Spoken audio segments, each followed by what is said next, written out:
Good evening. We'd like to welcome everybody, including those streaming tonight from home. I'd like to introduce myself. My name is Andrew Holt. I'm a lieutenant in charge of the Professional Standards Unit, as well as our Personnel and Training Division at Union City. I'd also like to introduce Chief Jared Renetti, Captain Travis Souza, and Lieutenant Brian Baumgartner. And Lieutenant Brian Baumgartner is here tonight to help answer any questions you may have. He is the commander and lieutenant of our Special Weapons and Tactics Unit, otherwise known as the SWAT team. In a moment, I'll begin a short presentation, and then we'll open up the floor for questions or comments related to military equipment. UCPD truly values our partnership with the community as well as community input as it relates to our military equipment and our military equipment use policy. We understand partnerships with our community and the fact that the community has the right to know about any funding, acquisition, or use of military equipment, as we know this equipment affects our public safety as well as our well-being. Although as an organization we're always open for questions about any part of Union City PD, we're going to ask that tonight we focus our questions on our military equipment use report and our policy. If you have any questions unrelated to our policy, I'm going to give you an email address at the end of the presentation. I'm going to ask that you send me an email or give me a call with any questions. We're going to give our best effort in answering any questions tonight. However, there may be questions that require clarification and/or research. If that's the case, again, I'll refer you to the email address at the end of this presentation so that you may send me an email and we can continue a dialogue or in answering your question. I also wanted to make you aware that tonight's presentation will be recorded and posted on our city website. So without further ado, our military equipment policy and use report falls under Strategic Plan Alignment Goal C, Economic Community Development and Public Safety, as well as Strategy 13, Align Public Safety Services with Community Needs.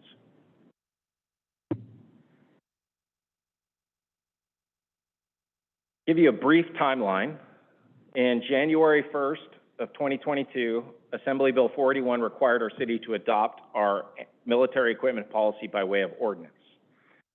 June 14th of 2022, our city council adopted that policy, and part of that policy is that we have to submit an annual report to the community, which is part of the reason why we're here tonight. February 27th, 2023, our annual use report was published and posted on our website. And obviously tonight, March 28th, is our annual use report community engagement meeting. AB 481 provided the City Council with some guidelines or responsibilities, and they're pretty simple, and this is just in summary. They must review the policy at least annually. They must ensure our equipment is necessary and without alternative. They must ensure that the policy and the equipment is cost effective. They must ensure that our equipment safeguards welfare, safety, civil rights, and liberties. And last but not least, they must annually vote on renewal. Now, just for clarification, tonight is not that night. The City Council will not be voting on whether or not to renew. That has been postponed, and we'll let the public know as soon as we have a date and time set. So all of the military equipment that we have assists us in achieving at least one of these following objectives. Although every piece of equipment is unique and different, all of these items either enhance the tactical advantage of officers, aid us in the rescue of injured personnel or community members, they protect life and property, or improve the likelihood that an incident would be resolved without a use of force or deadly force or any other force options, or they help us in controlling or de-escalating a violent individual with less likelihood of serious injury to both the subject and our officers. Government Code 772 is what governs our military equipment use policy, and what it asks or requires is that we provide an annual report that is posted on our website at least a month prior to community engagement meeting. And this report must address the following: a summary of any complaints received concerning the military equipment, the results of any internal audits or information about violations of that policy, the total annual cost and quantity of our equipment, quantity possessed for each type of military equipment and forecasted purchases for the following year, and most importantly, a summary of how that equipment was used during the year. So as you can see, in our inaugural year, we had 0 complaints, 0 violations, and 0 forecasted purchases. Now, in regard to purchases, at this time in 2023, the Union City Police Department does not plan on purchasing any additional equipment. And in the event that we do, we're going to comply with AB 481 and do it in front of council with community input. At this time, we only intend to purchase items needed to maintain inventory for items already approved by the City Council. Our department inventory and all associated costs are believed to be consistent with our inventory list, policy, and department budget, which was already approved by our City Council back in June of 2022. Our inventory consists of precision AR-15 rifles and ammunition, less lethal launchers, kinetic energy devices, smoke canisters and chemical munitions, noise and flash distraction devices, otherwise known as flashbangs, breaching shotguns and frangible ammunition, a Lenco Bearcat G2, otherwise known as an ARV, a mobile command center vehicle, unmanned aerial systems, which are commonly known as drones, and a Robotex house clearing robot. Some photos. This is our Lenco Bearcat. It's in community events. The one on top is from Halloween.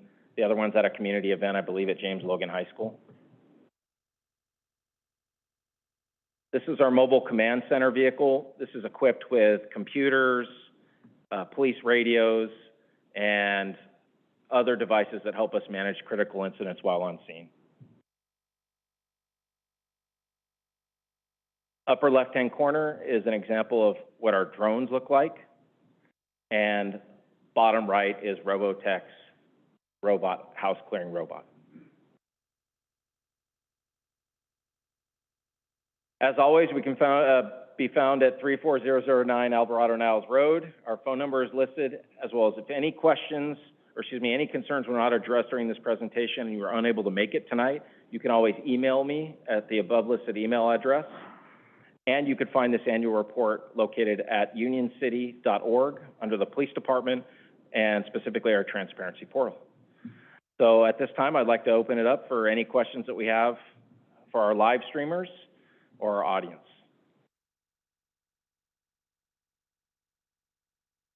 Do we have any online attendees with questions?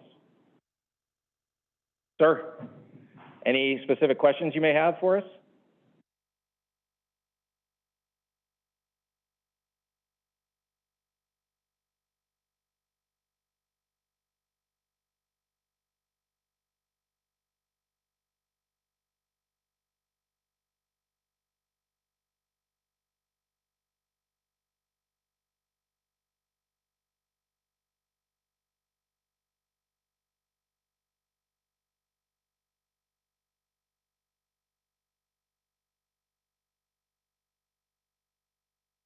Right.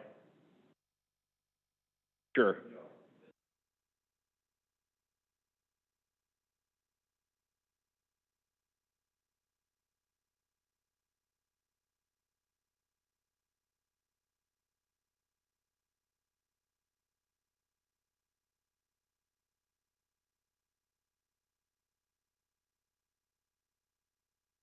Right.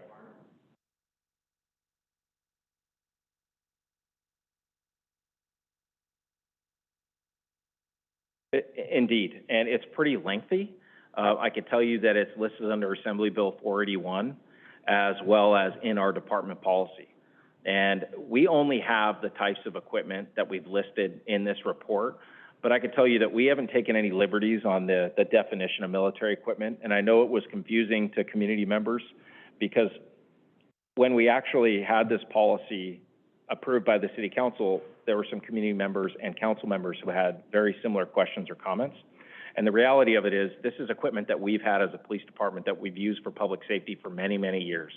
We haven't acquired anything new or anything special from the government, specifically the Department of Defense. These are items that we've been using in municipal police work for many years. So this is defined by the Assembly, if that answers your question. And I can get you, after the meeting's over today, I can point you in the right direction to find a full list of what they define our military equipment as.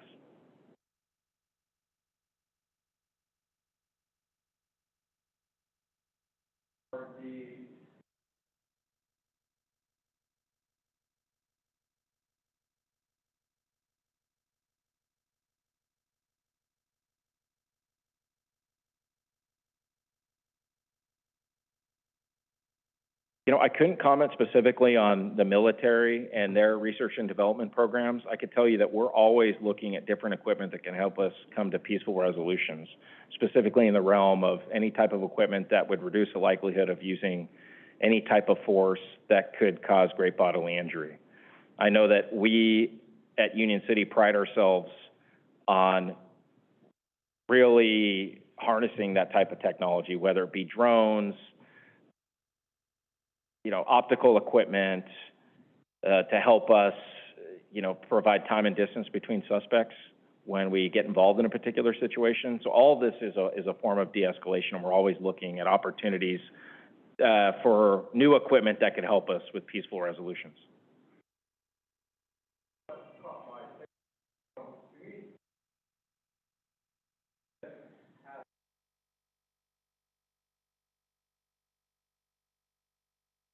Right.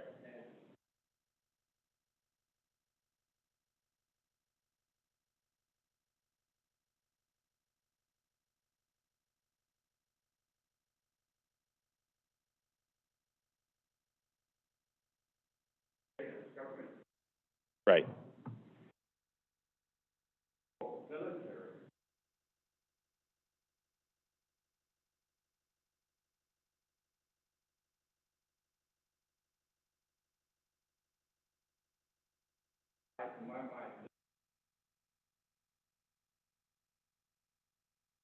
I appreciate your comments, and I'll tell you what I would say. We use drones, if not equally, pretty close to non-use of force scenarios or criminal activity. We use them to help us find missing people.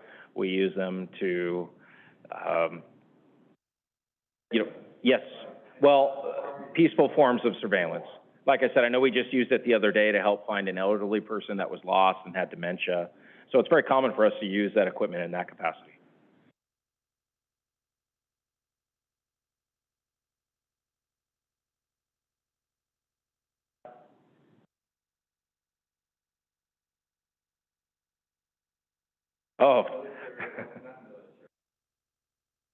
100%. I appreciate the comment.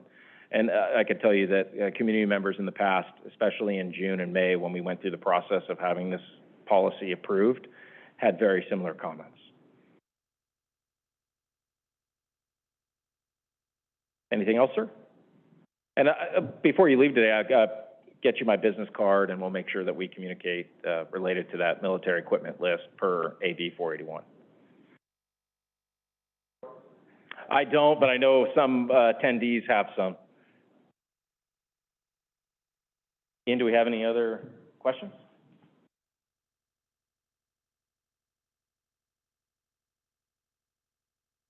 Sir, anything else before we conclude here today?